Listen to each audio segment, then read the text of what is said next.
Seorang pria menemukan sebuah cangkang di tengah padang pasir. Ia mengangkat cangkang itu ke hidungnya dan menciumnya. Aroma laut langsung memenuhi pikirannya, menandakan bahwa kemungkinan ada sumber air di depan sana. Pria yang sudah kehausan selama 3 hari itu pun kembali punya harapan. Ia segera menyodorkan cangkang itu ke hidung kudanya yang juga kehausan. Setelah mencium bau laut, si kuda langsung bersemangat membawa tuannya menuju sumber air, menembus gurun yang luas di bawah terik matahari. Namun sebelum mereka sampai, kudanya kelelahan dan roboh di pasir. Pria itu mencoba menariknya, tapi kudanya tak sanggup berdiri. Mendengar detak jantung kuda yang cepat, ia sadar betapa serius situasi ini. Tanpa kendaraan, keluar dari gurun itu hampir mustahil. Ia tahu seteguk air saja bisa menghidupkan kembali kudanya. Tak tega melihat hewan kesayangannya menderita, pria itu mengangkat senjatanya dan mengakhiri nyawa sang kuda. Kini ia harus melanjutkan perjalanan sendirian demi bertahan hidup. Matahari siang semakin menyengat, pria itu nyaris pingsan. Bahkan hidungnya kering sampai berdarah. Tapi ia justru tersenyum, karena di kejauhan ia melihat harapan.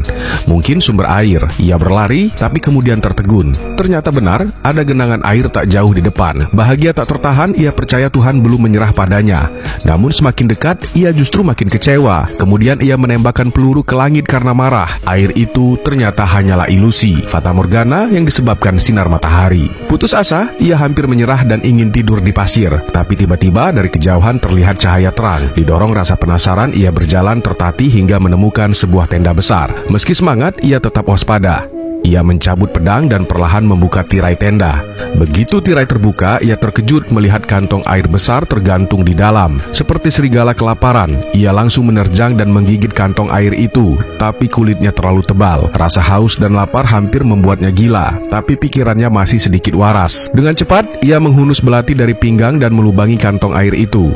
Ia menempelkan mulutnya dan mulai minum dengan lahap. Saat mencoba menarik kantong itu, tubuhnya terpental dan jatuh ke belakang karena terlalu kuat. Saat itulah muncul sosok perempuan misterius. Wajahnya tertutup, tapi dari kaki jenjangnya, pria itu tahu dia seorang gadis. Ia sadar perempuan itu pemilik tenda. Saat ingin menjelaskan, tanpa sengaja ia menarik masker si gadis. Merasa dipermalukan, gadis itu mencabut pisau.